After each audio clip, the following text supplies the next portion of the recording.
அண்மை செய்தி.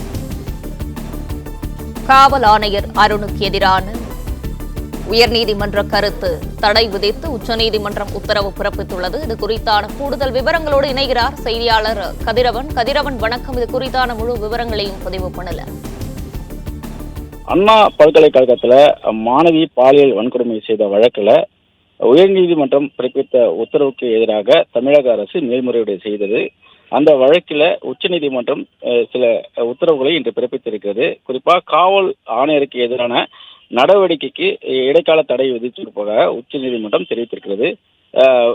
குறிப்பாக உயர்நீதிமன்றத்தில் சிபிஐக்கு இந்த வழக்கை விசாரணைக்கு மாற்றுமாறு கோரி ஒரு மனு ஒன்று தாக்கல் செய்யப்பட்டது.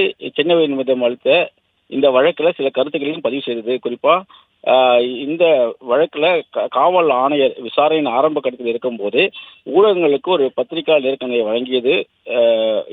வழங்கினார் என்றும், குற்றச்சாட்டப்பட்ட ஒருவர் குற்றத்தில் ஈடுபட்டதாக சென்னை காவல்துறை ஆணையர் தெரிவித்திருந்தார் என்றும், காவல்துறையினரால் எஃப்ஐஆர் வெளியிடப்படவில்லை என்றும், எஃப்ஐஆர் பதிவு செய்து பதிவேற்றம் செய்யப்பட்ட போது தொழில்நுட்ப கோளாறு காரணமாக எஃப்ஐஆர் கைது செய்ததாகவும் அந்த செய்தியாளர் சந்திப்பின் போது தெரிவித்திருந்தார். குற்றம் சாட்டப்பட்டவரின் செல்போன் பிளைட் மோடில் இருந்ததாகவும், பாதிக்கப்பட்ட பெண்ணை அச்சுறுத்தவே சார் என அவர் அழைத்ததாகவும் அவர் கருத்துக்களை தெரிவித்திருந்தார். அதே போல எஃப்ஐஆரில் மற்றொரு நபர் குறிப்பிட்டது குறித்து இந்த காவல் ஆணையர் இந்த விளக்கத்தை அளித்திருந்த போது இது குறித்தும் பல்வேறு கருத்துக்களை உயர்நீதிமன்றம் தெரிவித்தது. குறிப்பாக ஆரம்ப கட்டத்தில் இந்த வழக்கு இருக்கும்போது காவல் ஆணையர் எவ்வாறு ஒருவர் மட்டுமே குற்றவாளி என்று அவர் தெரிவிக்கலாம் என்றும், மேலும் விசாரணையை தடுக்கும் விதத்தில் காவல் ஆணையர் செயல்படுத்தவும் குற்றச்சாட்டுகளை முன்வைத்திருந்தது.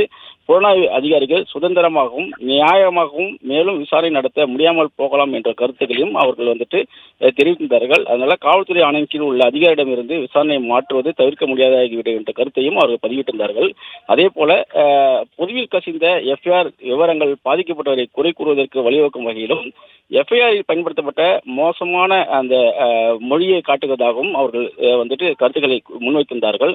இதுபோன்று பல்வேறு குற்றச்சாட்டுகளையும் அவர்கள் உயர்நீதிமன்றம் குற்றச்சாட்டுகளை முன்வைத்திருந்தது. இது தொடர்பாக தான் மேல்முறையீடானது உச்சநீதிமன்றத்தின் மூலமாக இன்று விசாரணைக்கு வந்தது.